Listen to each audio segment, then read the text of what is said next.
Greetings, folks, and welcome to another edition of After Hours. This time in the virtual pub, I am joined from the Wirral by Mr. Gavin Chappel, who I've read quite a lot of their work. Hey, I like it. I've seen a few of your things before. Yeah, I've got my gin teacup today.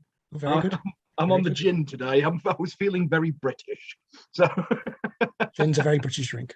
yeah, damn right. Yes, amongst other things, you are the editor of Schlock magazine, the webzine. For My Sins. Yep. Yes, yeah, I love that title. It's when it first popped up in like a submissions calendar thing, I was like, Schlock, I love it. Yeah. Well, I wanted to encourage pulp. That's the thing I've always loved since I was a kid. Pulpy kind of stuff, and the traditional view of pulp is that it's schlock, and as far as I'm concerned, that's great. I mean, I did an English degree, and I got sick and tired of literature. I've always preferred, kind of stuff that's frowned upon. Yeah, me too. It's like like I said, I've said to people before, like I should have pulp and proud on a T-shirt because that's what I set out wanting to do, was to do the pulp style stuff, because that's what I grew up reading. As long as you don't get mistaken for a 90s indie band. Yeah, yeah. Old Jarvis. Yeah, yeah. I'd have to make sure the font wasn't the font, wouldn't I? Yeah, that's right. Yeah. So Schlock, I first spotted that, and I actually submitted to it, and that's how I discovered Lovecraftiana magazine. Because you were like hand in hand. Yeah, because you were like, this story would be actually more of a fit for Lovecraftiana. Right. Yes, I remember now. Yeah. Yes. Yeah. And so I was like, oh, brilliant. And since then, Lovecraftiana has basically become my favorite regular publication. So since I discovered it, I had to pick up the omnibuses. I've got the first couple of the omnibuses here. I'm getting round to getting the other ones. Yeah. Such great. They're sort of like proper. Yeah. For people who haven't seen them, they're proper mighty tomes. Yeah. There are some pretty amazing pictures and some amazing stories. Yeah. You've had the sad thing though is that I had to put them together as omnibuses because originally they were on Lulu, and Lulu did this major refit, and suddenly half the things had vanished. And I don't know what happened. I tried to republish them, and there were some glitches. So I thought I'd move it all over to Kindle and Amazon and that kind of thing. But you couldn't have as slim zines there as you could on Lulu. So I thought, right, okay, I'll put them together. Yes. As omnibuses. So you got a huge thing like that full of a whole year's worth of of That's brilliant because it's like so I didn't know what to expect when I first picked it up, because obviously I'd got some of the ebook ones, but you can't judge how big it's going to be until it actually turns up. So when it came through the letterbox, I was like, whoa. No, that's a value for money publication right there. It's either that or a phone book. Yes, a phone book. Yeah. Cosmic phone book. Yeah, it's more like Thompson, isn't it? Yeah, I'm impressed with like the range of people you've had in it. I've discovered some really good writers through it. Yeah, yourself included. Yeah, I know. Obviously, I'm really happy that I'm in that one. So I may, since I discovered it, it's just like, yeah, happy about that. The artist, by the way, he's also from he's from Wallasey. Lives not far from Ramsey Campbell, I believe. Yes. I don't actually know him face to face due to the magic of the internet. I only know him from the internet. But James Token, he's illustrated a lot of zines and anthologies recently. He's an amazing artist. So a bit of a plug for him. No, brilliant. Yeah, I love the cover on that one. It's absolutely superb. I mean, it's just, yeah. I see that's Yog Sothoth looming there. It's him. It is. Yeah, it's that one. Yeah. Yeah, so like it's not just stories in there as well. You get your bits of poetry and, like you said, the artwork and stuff. It's just a really good. And the odd article every now and then, a few reviews. Yes. There are not as many of them.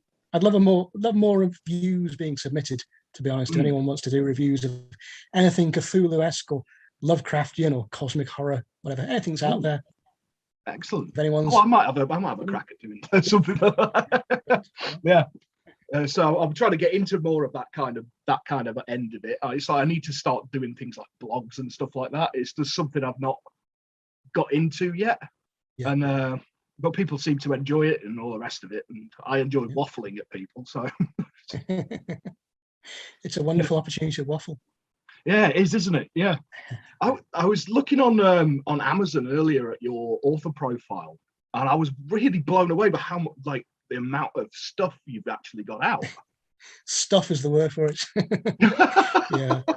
Well, there's some kind of mental condition, I can't remember what it's called, where people just write and write and write and write. And sometimes I wonder if I've got that. Yes. Yeah. I know the one. It's like the writing equivalent of verbal diarrhea. It's pretty much what I'm convinced that I've got. It's just, well, I can't stick to word counts.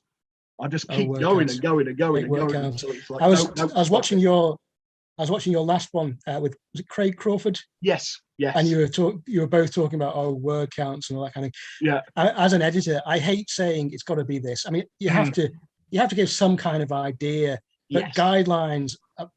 I hate inventing, having to come up with guidelines. But then again, if you don't, then people start. Well, they'll send you anything. No, don't send me things about fairies and pixies. That's nothing to do with it. Yeah, no, I totally get it.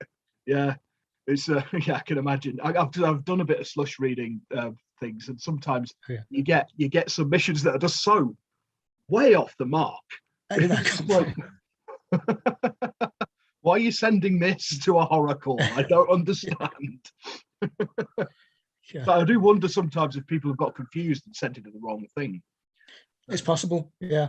Sometimes I've had submissions where I'm pretty sure they were sending it to, originally when I had Lovecraftiana and Schlock, I used the same email, and eventually I came up with a different email because every time I had to say, look, is this for this one or is it for that one?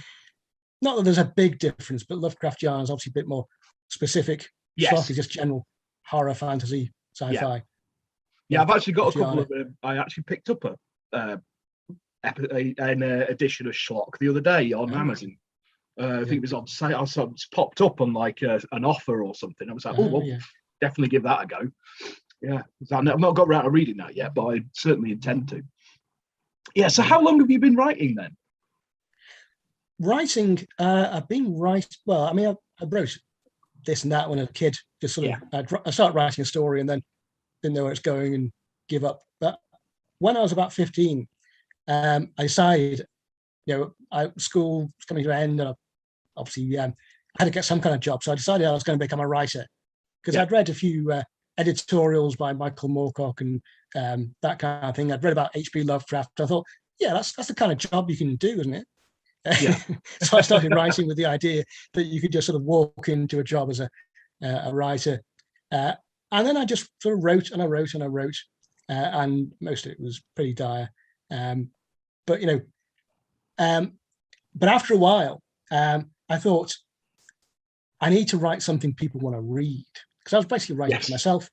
So I started thinking, well, okay, what could I do that would get published? Basically, I wanted something that would get published. And my first novel was based on local history of my area, and the Vikings. Nice. No, it was awful. Really, it was awful. It's somewhere under my bed. But I did a lot of research for that. Yeah. So I got to know about the history. And then somebody wrote a non-fiction book on the same subject. I thought, hang on a second, I could have written that, but they got published. So I thought, well, what could I do? So I found something else equally local. You've got a definite fan base there. People are definitely going to be interested in it. Local history. There's always going to be people in the area interested. So I decided to do something about smugglers, wreckers, and pirates was what I ended up writing. And it got published. I thought, that's how it works. You've got to write something they want. Basically. Yeah. Oh, that's brilliant. Yeah, because I spotted you've got quite a wide variation of stuff on there. There's some sci-fi on there. There's historical fiction on there. There's all kinds of bits and pieces. There's a bit of non-fiction as well. Right. Yeah. I mean, historical fiction. My historical fiction is basically sword and sorcery without the sorcery. But there's a lot of interest in that, and I do find history interesting. But I really want to write, horror, fantasy, sci-fi. That's my kind of thing. But I also like writing historical fiction, and I found that has been a lot more successful. So if that's what people want, and I can write it, I'll write it. Yeah, there is a big market for historical fiction, isn't there? I mean, there always has been, really, because I mean, you look at Bernard Cornwell and people like that. Yeah. It's always been there, hasn't it? I mean, I'm a big fan of Bernard Cornwell. My partner's into all that kind of stuff. She loves all that historical, swords and all that kind of business. It's just, I mean, I'm pretty much more into the weird fiction and all the rest of it, but I do like bits and pieces of it. Yeah. So one of my no, carry on. Yeah, sorry. I was going to say one of my main inspirations is Robert E. Howard, Conan and all that kind of thing. But he actually started out wanting to write historical fiction. Yes. That was what he really wanted to do. But he didn't, living in the middle of Texas, he had nowhere to really do his research, and he couldn't write it, sufficiently accurately enough to get into the big historical fiction magazines at the time. So he ended up just throwing in a bit of weird, monstery, magic-y kind of vaguely Cthulhuoid stuff, and it got into weird tales. So, and that's how sword and sorcery began. Yeah, exactly. Yeah, because I mean, you had Clark Ashton Smith as well with his Aberroni and all that kind of, and Hyperborean and all that kind of stuff, and that was all very similar stuff, wasn't it, to what Robert E. Howard was doing. And it all links back, doesn't it, through the Lovecraft circles. I love the fact that there's all these little nods and winks to each other's work. I love that kind of thing. So especially as a reader, it's like 'cause it makes you feel really clever when you notice a little Easter egg or something. That's it. Yeah. I think, hang on a second. I know what that's referring to. Yeah. Yeah, exactly. I love dropping things like that in my own works. My own stuff is all kind of linked. And I love throwing in little things like that. And there's probably nobody will probably ever notice half of them. But it makes me happy that they're there. You know what I mean? And if you do get it, you've got that kind of wow. It gives a sense that there's something bigger to it. And that's one of the things about a good story, that it, particularly when it comes to fantasy or anything imaginative, anything that's basically not real, if you get that sense that there's more to it, gives you a sense of depth without going into too many appendices full of the languages and the all the maps and all that kind of thing. That can go a bit too far. But when you think like the Silmarillion.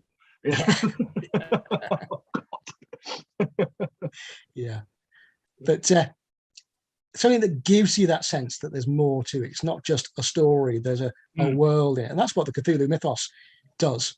Does extremely well. I mean, I think when it comes to a shared universe, the Cthulhu Mythos is a lot better than anything else because it's sort of coalesced.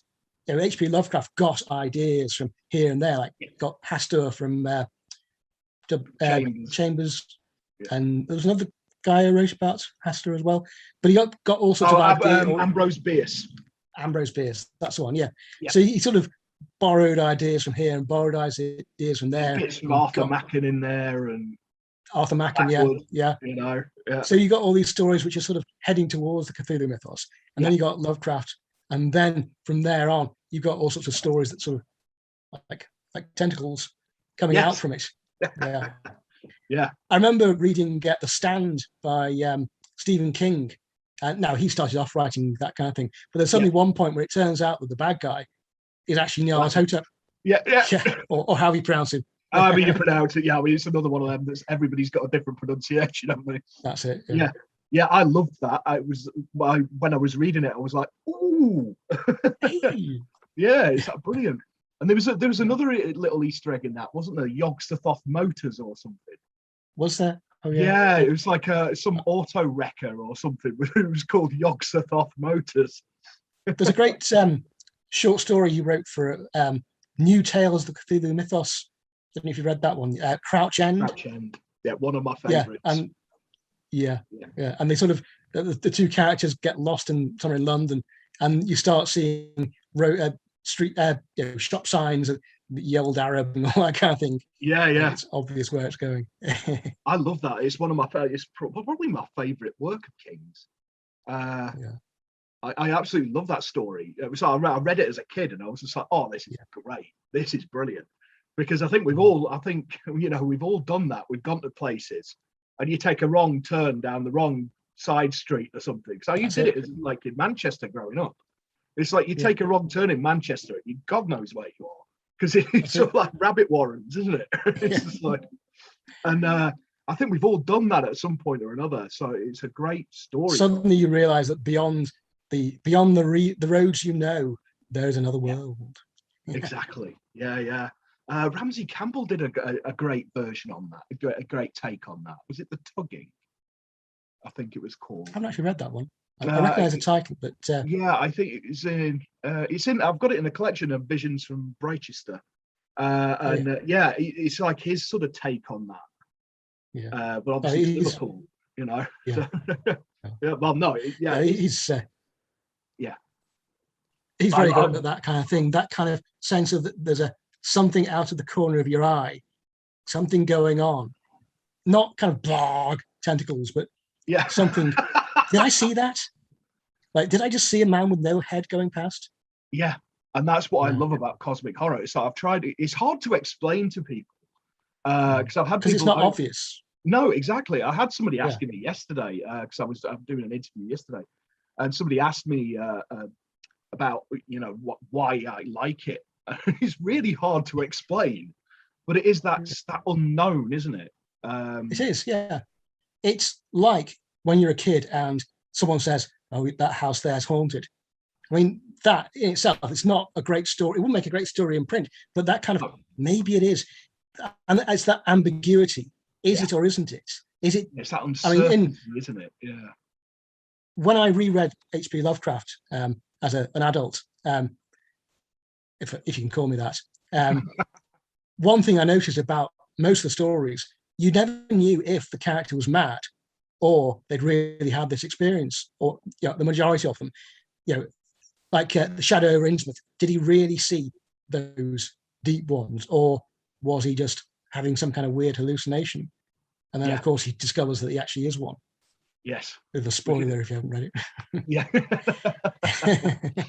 No, but that's the thing, isn't it? It's so many of Lovecraft's stories, and a lot of like the extended circle. Thomas Ligotti's another one where you never know. It's like it just takes like unreliable narrators to a whole new extreme, doesn't it? Because you don't know whether they're just barking mad. Ligotti does a very good take on that. Of just like, hang on. I'm gonna have to read. Yeah, I'm gonna have to read some of his stuff because I don't know. I've read a lot of Ramsey Campbell, Brian Lumley, writers like that, and quite a few of the weird tales but not so many of the more recent ones. I suppose he's goes back a fair bit, but obviously I read quite a lot of the cutting edge of Lovecraftian horror as it is as an editor. I read a fair bit of the new wave, the new waves. I think it's amazing. One of the things about Lovecraftiana that I really like is as well as having up and coming writers, you also get writers who have been writing since the 70s turning up and writing for it. So there's a big wave of a new wave of Cthulhu type fiction in the 70s, and of course we're seeing one at the moment. So you got writers from now and writers from back then who are basically, it's all part of the same thing. Yeah, it's brilliant. One of these days I'll get Lovecraft writing. Yeah, from beyond the grave. Yeah. No, I noticed that it's the moment there has been a resurgence, like there was in the 70s. Because I mean, that's how I first got into it. Was that that wave in the 70s where you had Brian Lumley and Ramsey Campbell and all these people. Graham Masterton did a couple that were good as well, like Prey and Prey was brilliant. It was like his take on Dreams of the Witch House. It seems like now it's like I started getting published at precisely the right time by complete accident. It's just as soon as I started putting things out there, there's been like, oh look, there's Lovecraftiana magazine and there's Cosmic Horror Monthly and things. It's like I've got places to actually, I've got a market. Suddenly they're all over the place. Yeah. Well, I mean, I was mentioning Robert E. Howard. He was one of the writers who inspired me to want to write way back when I was just leaving school. And it's the same with Sword and Sorcery. I wanted to write Sword and Sorcery at the age of 15. I wanted to just write Conan style stories and hopefully make a living like that. But there just was nowhere that would publish that kind of thing. And there were very few zines, or certainly very few actual paying markets back then. I mean, there are probably more non-paying markets these days than paying markets, but there are so many opportunities out there now compared with the way things were. I mean, even 20 years ago, there were only a few zines out there that were really doing this kind of thing. But now suddenly, wow, it's like, where did it all come from? Yeah, it's great. It's like, because I mean, I remember when I first started thinking about getting published a long time ago, and then I sort of basically convinced myself that it was never going to happen. I suffer with imposter syndrome incredibly a lot, and I just convinced myself that it was worthless and never bothered with it because I'm an idiot basically. But I was looking into it back then, and it was like especially in this country, before Amazon and Kindle and all the rest of it. Before that, there was really nothing. There was a couple of magazines here and there, but there was very few independent publishers in this country. It was all just, it was all John Blake putting out biographies of celebrities and all that nonsense, wasn't it? It was, go back about 10, 15 years ago. People were complaining that there were hardly any publishing houses. The only ones that existed, they're all owned, the big six were all owned by the same people. Yes. People were complaining about that. Now you've got all these small presses, these micro presses all over the place. And now people are complaining about that. There are too many publishers. They're amateurs. They don't know anything about it. And they were going on about how there weren't enough small presses back then. There is just a certain element of the world, isn't there, that are just going to moan about anything. Whatever you do, you can't win with some people. I think it's brilliant because I mean I've discovered some stuff that because there's writers out there who are absolutely phenomenal, but they wouldn't get picked up by the big six because it's not what they would deem marketable. Yeah, I mean I wouldn't, because I mean it's just not. I don't write commercial stuff.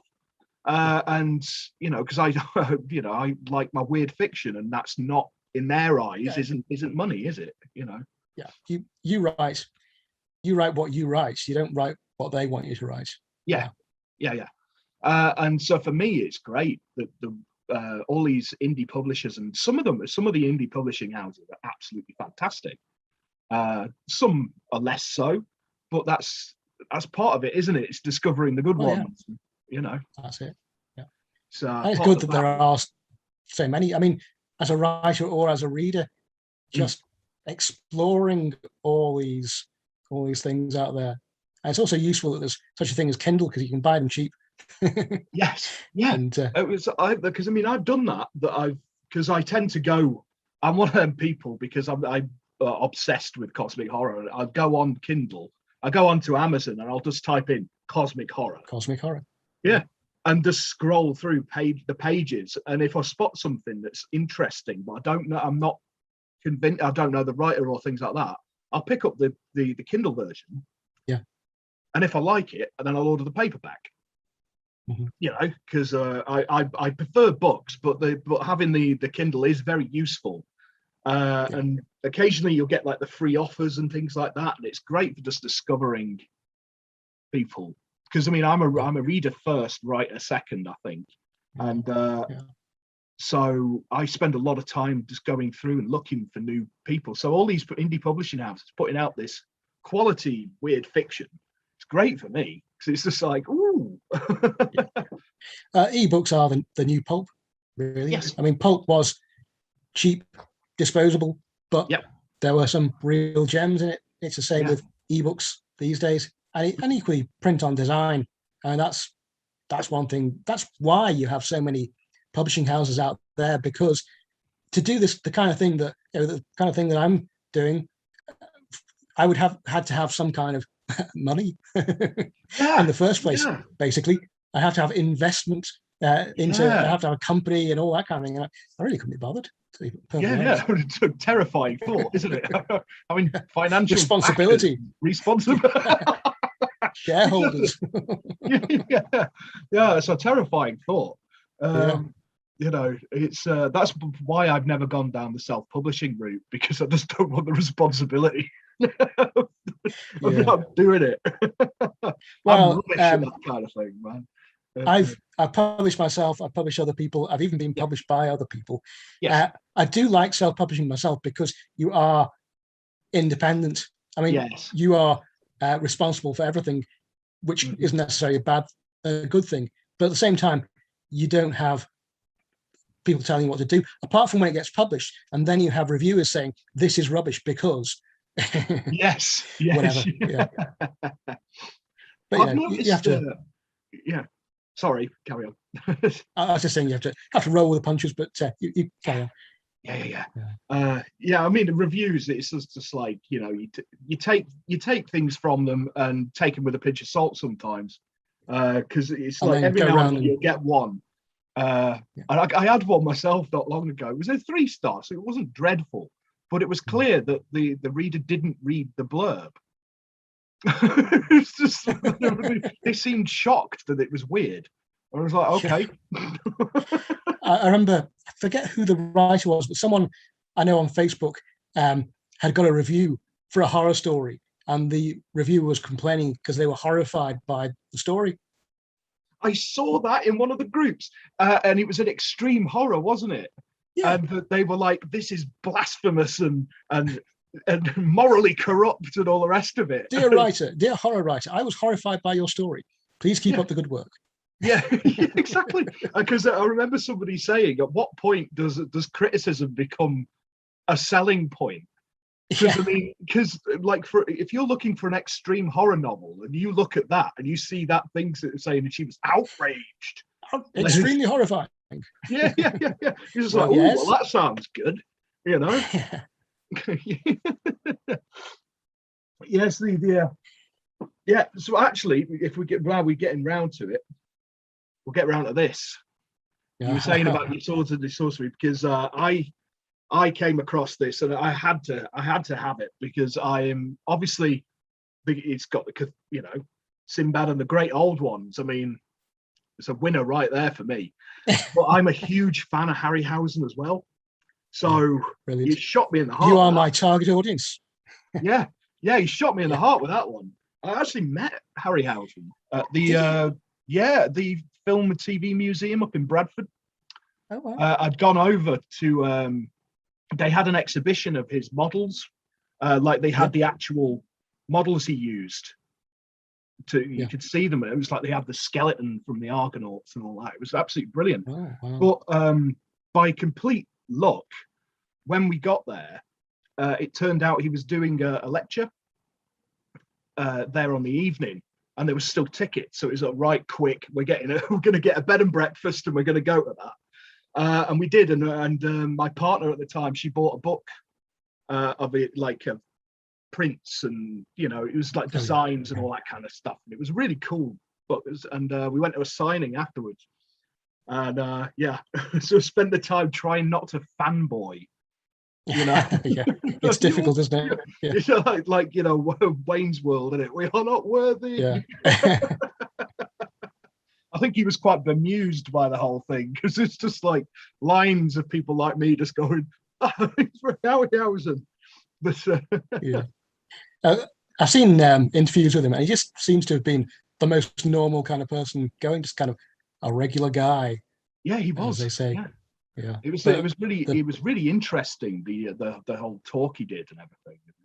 He showed slides and all this, and he's like talking through his designs and his procedures and all that, and it was just great, because he was just completely down to earth about it. We didn't pontificate or anything. It's just like it's like it really takes ages to get anything.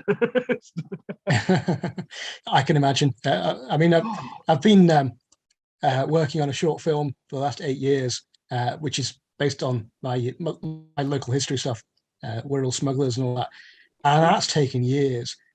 And there's been very little filming, and more of it has been editing, and just the idea of getting some kind of rubber monster and moving it a little bit and filming it, moving it a little bit and filming it, and the fact that he managed to really make them into characters. I believe he was an actor to start off with, and you can see that goes into all the way the monsters react, and the face of the kraken when the little owl goes over and all that kind of thing. You can see that there's a real there's acting going into that, as well as puppetry. Yeah, it's absolutely phenomenal work. The patience he must have had to have. Yeah. Well, I think that about people like him, and what was his name, Postlegate, who did the old like Ivor the Engine and all that. That was all, because that was all Postlethwaite, yeah. Postlethwaite, that's it. And his stuff. Is it? His stuff, it was like similar thing, wasn't it? It was all like stop motion. It's like stop motion. And the Goodies, that was another one. Yes. Just how much effort must have gone into that, just filming, just knowing, getting it so it looked right. Yeah.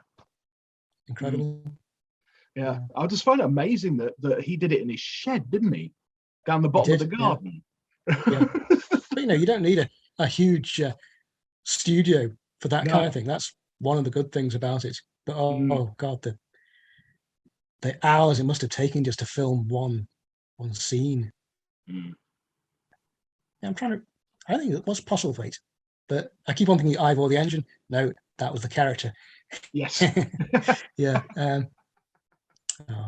We'll have to look that up on Wikipedia. Yeah, was it Postlethwaite or Postlegate? It was one or the other, because I'm getting confused. Postgate. Yeah. Oliver Postgate. That's it. Yeah. That's Oliver it. Postgate. Yeah. That's it. Yeah. Yeah. Yeah. No. So yeah. When I picked this up, it was just like, brilliant. So, how did this come about?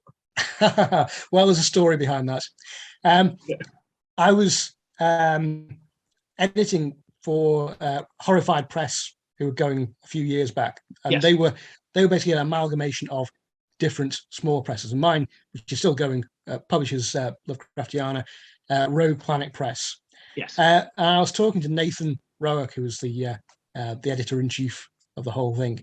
And I've been looking into what kind of things were popular at the moment. And I said, well, basically, it seemed to boil down to Cthulhu and Sinbad, because there are all these anthologies that had Sinbad. Basically, I think the idea is Sinbad is a character you recognize, but he doesn't have a trademark or anything like that. So you can say, well, you can do anything you like with Sinbad. And the people who wrote the original stories were, somewhere in Arabia in 1,000 years ago or so. So they're not going to come knocking. Yeah, you're not going to get somebody coming with a copyright. Yeah, I hope not. And of course, the Cthulhu mythos is similar in that, well, it's always been that people have borrowed and people have borrowed and people have borrowed. And well, I don't know. Maybe I shouldn't mention this, but hopefully no one will come along and sue me. You can't use Yog. Yog has to, whatever, I can't even pronounce him. I can't even, never mind use him. But anyway, so I said, well, basically, it seems that the best things we can focus on are either Sinbad or Cthulhu. And Nathan said, well, why not both? And I thought, And oddly enough, I mentioned to an old mate of mine who I went to school with. And I said, I've noticed that either you got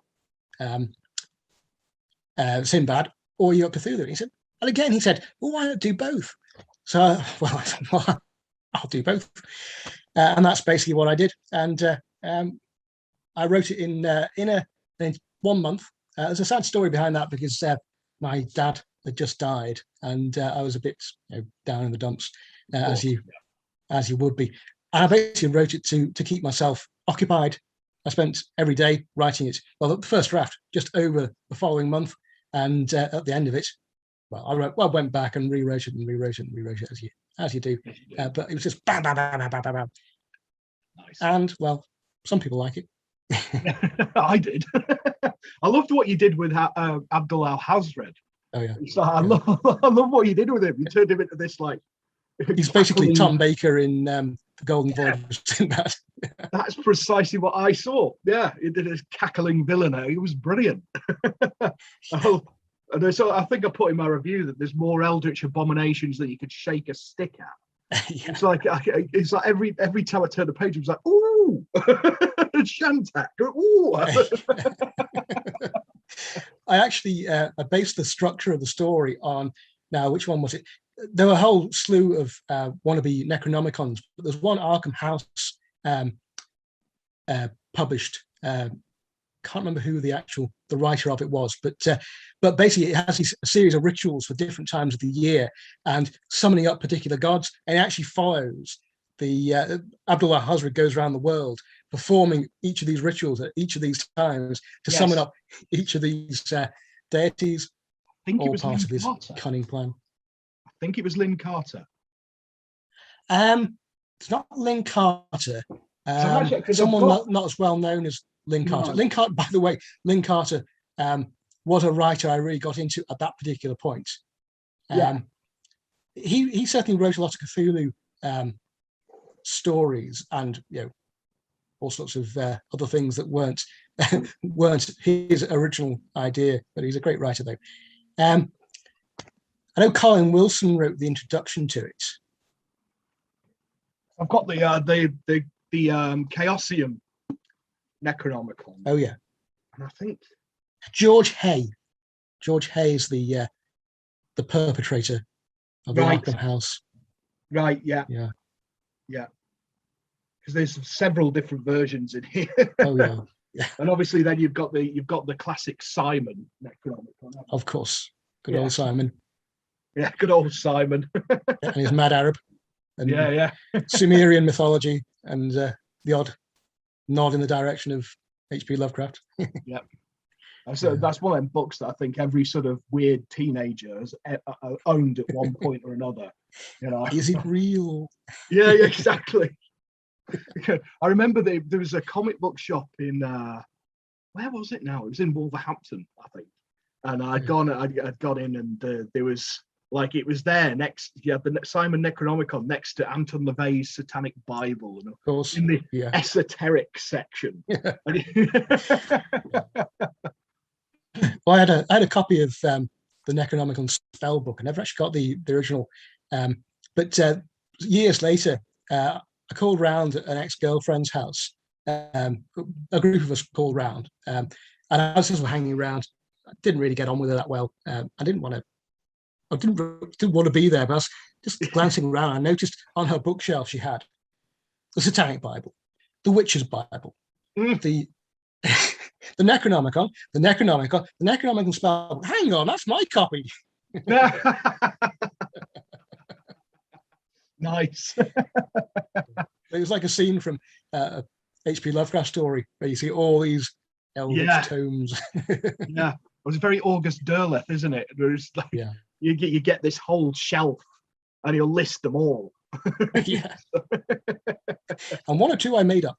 Yeah, I've done that myself as a nod in one of my novellas. I did that, so I put them all in.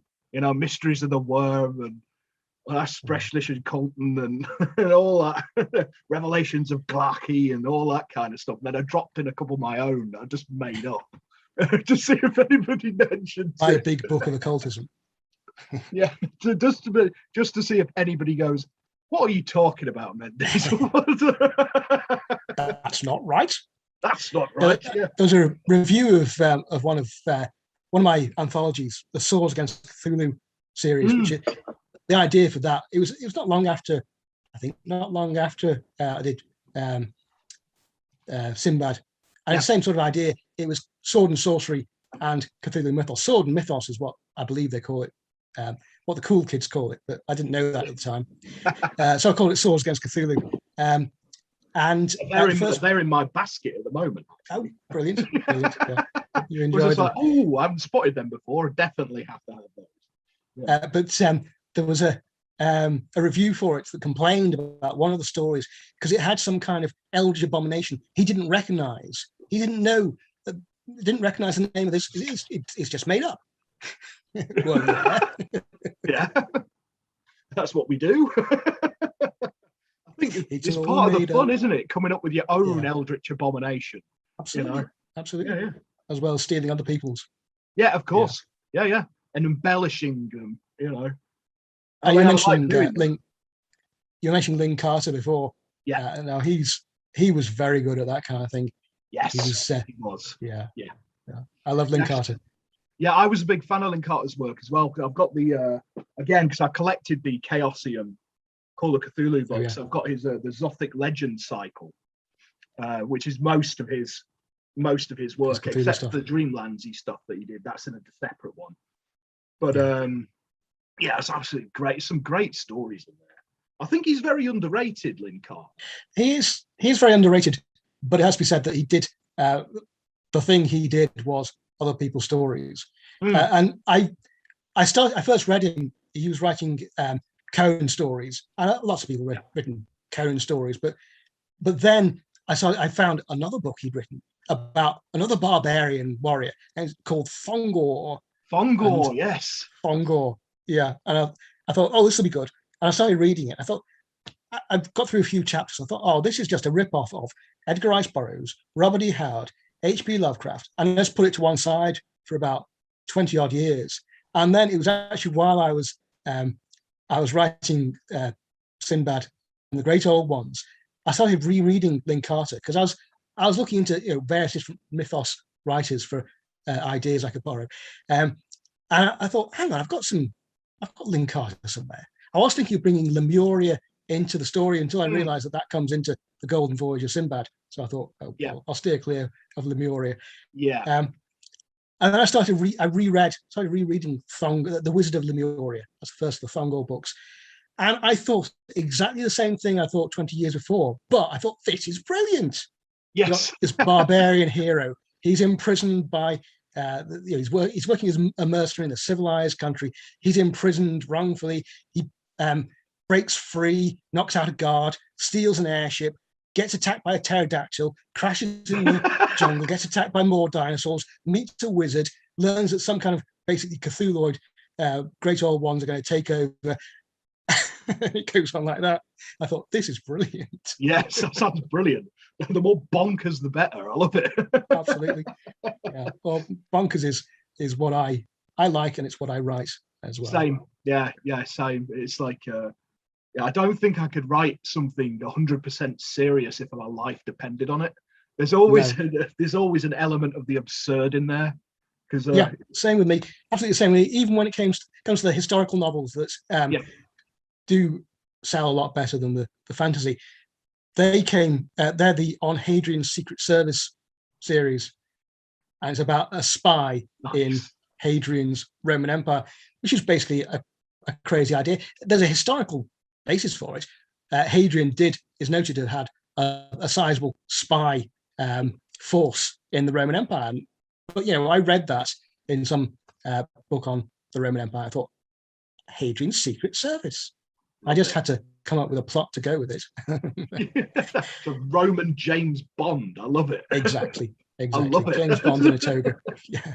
Yeah, well, I mean, that's that. I love that kind of idea, and that's why I love this, because it was just like, because it was You bring two things recognizably, together. yeah, and it was recognizably Sinbad. So, you know, I could imagine Harryhausen having a good chuckle, you know. Yeah.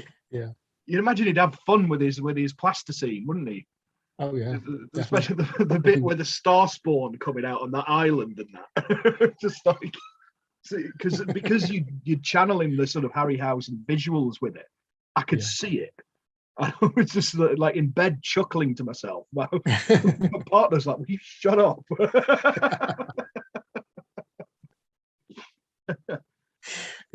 Yeah, it's a really serious novel. You've done I just like, haven't you? You've done some other sorry. Sinbad. You've done some other Sinbad. Yeah, stuff, well, I've done one other Sinbad. I was going to do a trilogy.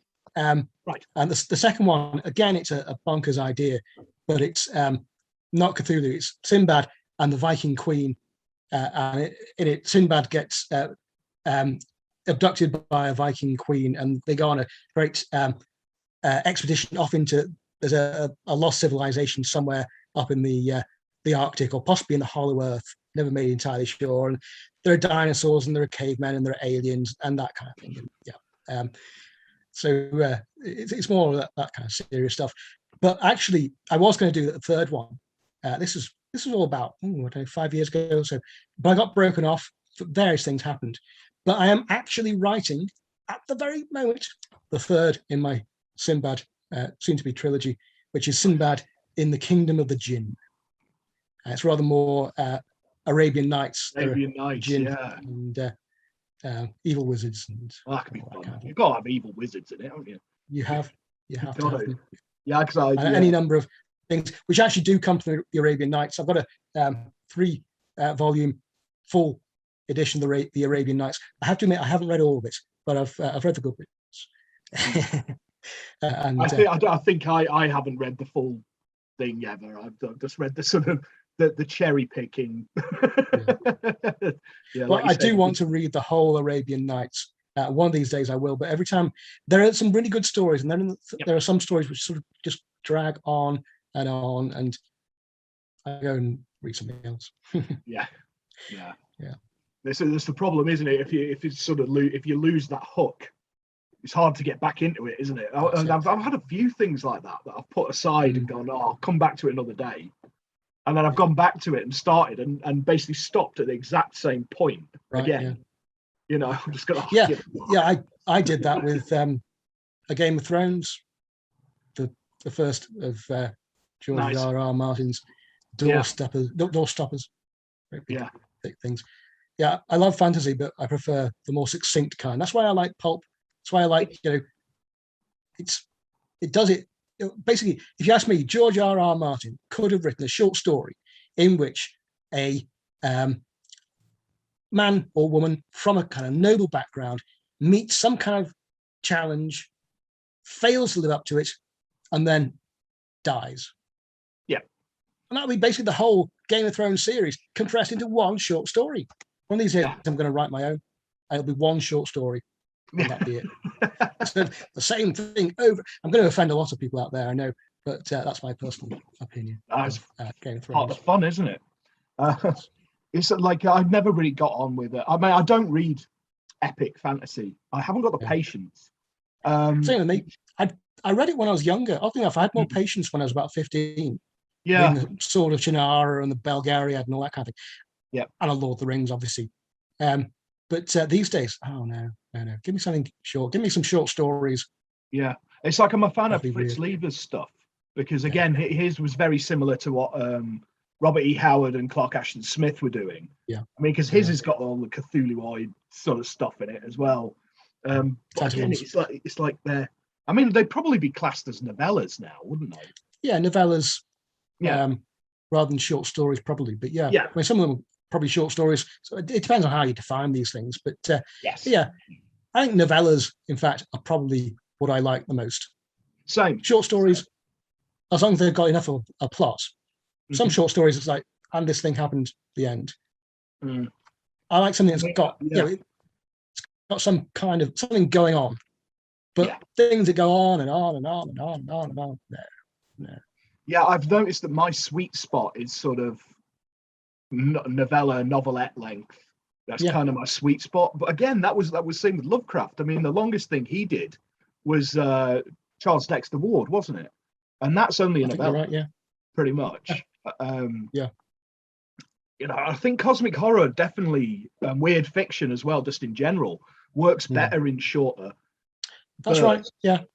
And also, detective fiction is a lot better as a short story than a weighty tome, because it all depends on that final revelation. It's the same with cosmic horror, really. If you just have an entire novel and then right at the end something weird happens, then that's a lot of build-up. But if you've got a short story, The Outsider, that is just brilliant. Yes. The twist at the end and the sudden realization and all the rest of it. Yeah. But it doesn't take forever to get there. No.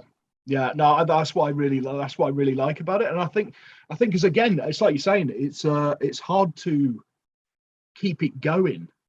I mean that dread that you need in cosmic horror and the fear of the unknown is really hard to keep going for like a long word count. Absolutely, yeah. Without it just becoming like, just get on with it, you know.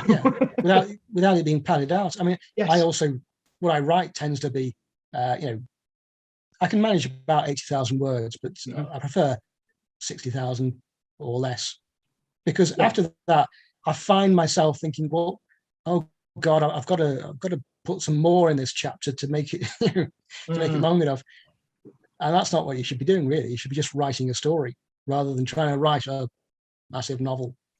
Yeah, I mean, I've done that myself. It's like I've come to the end of it, and I've gone back to start the editing, and I've gone, there's a lot of waffle in this. Yeah, it's just cut.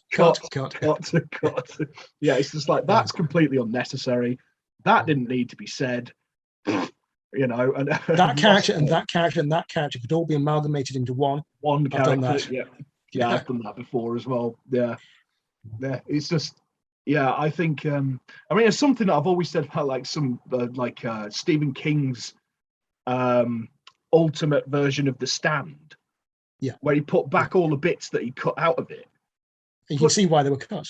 You can see why they were cut. There's just no purpose to it whatsoever. It's like an entire chapter about somebody buttering toast. It's like the director's cut of films. Yes, it is. I got the director's cut of Apocalypse Now, and there's this bit where it just, in a French, French villa or whatever, just goes on and on and on and on and on. Cut. Yeah, people like Quentin Tarantino and people like that shouldn't be allowed director's cuts. It just goes on for a fortnight. That's it, yeah. Yes, the Ridley Scott's another one. He tends to put in all this stuff. Yeah. But it's just, there was no need for that. And I could see. I went through a phase of getting director's cuts. I think Blade Runner was one of them. Yes. And I can't even remember what happened. I know what happens in the original, but it's like it just goes like that. Yeah, I've got the I bought, because I'm a massive fan of Blade Runner. I bought the anniversary. It's a tin, and there's 5 different theatrical cuts in it. There's the American theatrical release, there's the British theatrical release, there's the director's cut, there's the a revised director's cut, and then the ultimate cut. It's just like overkill. It's only a film. Yeah. And I remember I thought when I first bought it, it was like, right, come on then, let's go watch this ultimate cut. And I was just like, right, this is just going on and on and on and on and on. I've got to do something in 2 days. Yeah, exactly. It's just these just padded out like tracking shots and things like that, which looks cool, but it's just like, oh, just get on with Where's it. the story? Yeah. Where's Rutger Hauer? Damn it. Yeah, that's absolutely right. Yeah. Just, you want a story. You don't want padding and padding and padding. And that's something I think the publishing companies, the mainstream publishing companies, have been doing since, I think, possibly since the 70s. That's when it seems to start. But it's got more and more the case that I think they must say to the mainstream writers, just, okay, it's a nice story, but can you pad it out? Can you have backstory? Can you have lots of flashbacks? Can you have all these things that went on in the character's life when they were a child and all that? Well, does it have anything to do with the story? No, but can you just do that? I tried, what was it? Ready Player One. Oh yeah. I couldn't get into it because it was just backstory. When does the story start? There is a lot of very impatient or something, but there is a lot of information dump at the beginning of that. Yeah. I struggled with that, to be absolutely honest with you. But I'm a massive gamer nerd, so I was just reading it just Got for all the references, pretty much. but no, it was like you're right, I think, because it's weird because like looking through my shelf, you get the books published before the 70s, and they're all sort of about that sort of thickness. Like that. Yeah. And now they're like a phone book, it's a brick. I did read somewhere that it's because it makes the writer's name stand out, in the bookshelves in the bookshop. You can see Stephen King or whatever. It's like a brand, and you'll think, oh, I shall buy that. And that's the main reason, because if it's like that, you can't tell it apart from all the other ones. And one of the good things about the whole Kindle and Amazon kind of thing is that you don't need that. No. You need a good cover. That's the main thing. But you don't need it to be like that. You can, and there are lots of nice short things.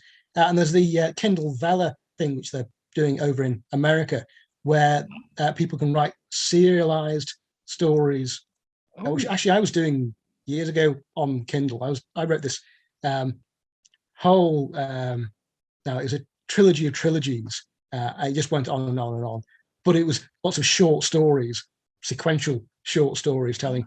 I don't know if anyone ever read all the stories, but I enjoyed writing it anyway. But now they're pioneering that in America, and you can just read it like you'd watch a TV series, just episode after episode. Nice, that's cool, because I've actually written an episodic novel. It's done in like an episodic style with like each chapter is basically a self-contained short story or novelette, but they all link up. Because I love that kind of thing. But again, that goes back to like the old pulp writers, didn't it? The serializations, and obviously because you got like Derleth's Trail of Cthulhu, which was all episodic, and Lynn Carter again. He did that with his Zothic legend thing, didn't he? I'm gonna have to look into that, because I could have some fun with that. Unfortunately, you have to be at the moment you have to be based in America to use it, or I'd be doing it. But it'll probably be coming, assuming it goes down well in America. Presumably it'll be extended to the rest of us benighted heathen out in the barbarian wastelands outside America.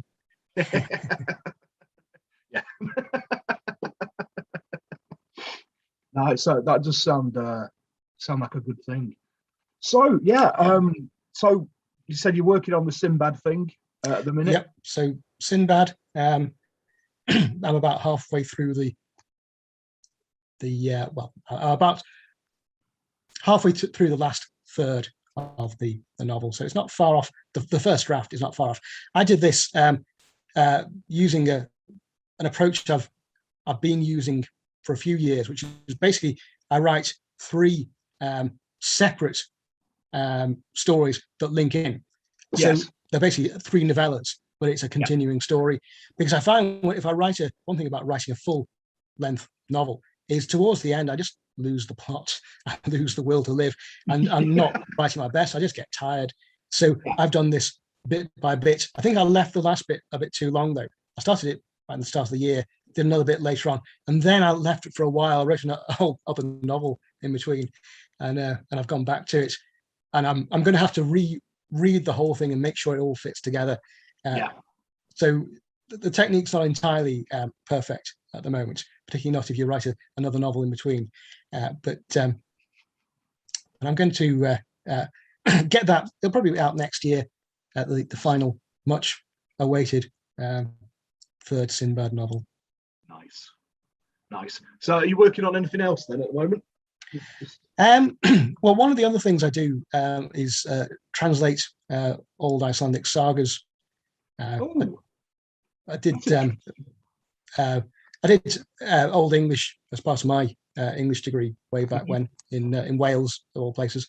Did an English degree in Wales, and then I sort of, and that's very similar to Old Icelandic, and I went on to translate what are basically the pulp stories from Icelandic literature, the legendary sagas, which are basically, they are fantasy. They've got Norse mythological elements, they've got Vikings. They're just brilliant, but they're looked down upon a bit by the academic establishment because they're not brilliant realistic fiction like the Icelandic sagas that are better known, but they're really good fun, and that's why I like them. So I've been translating them over the years, and I'm working on a few of them at the moment. Oh, excellent! That's interesting. Yeah, that's cool.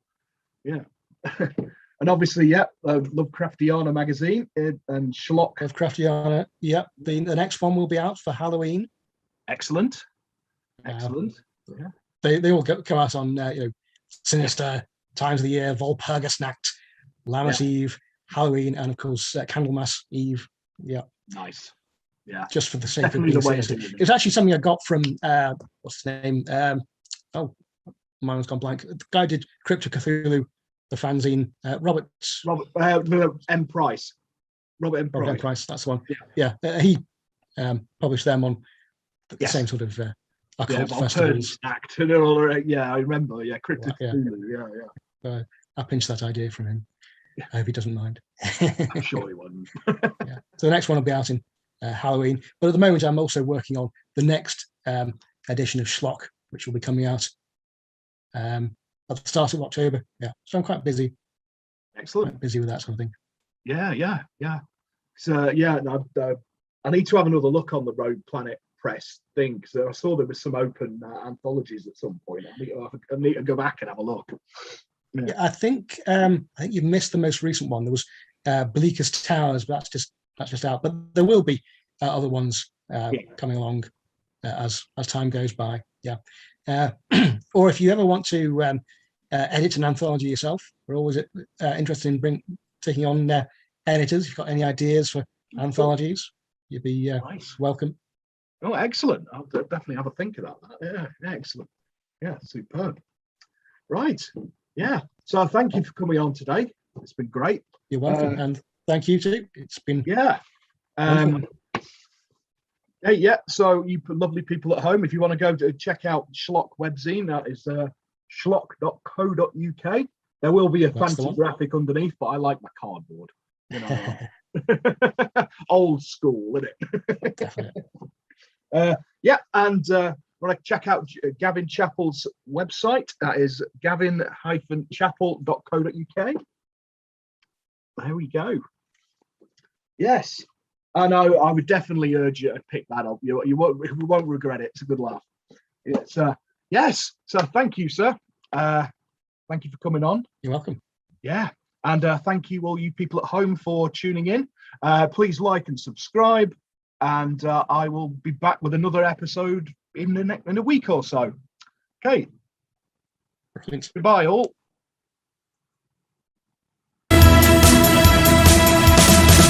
At the altar there is a man, he stands beside a girl. He reaches up and says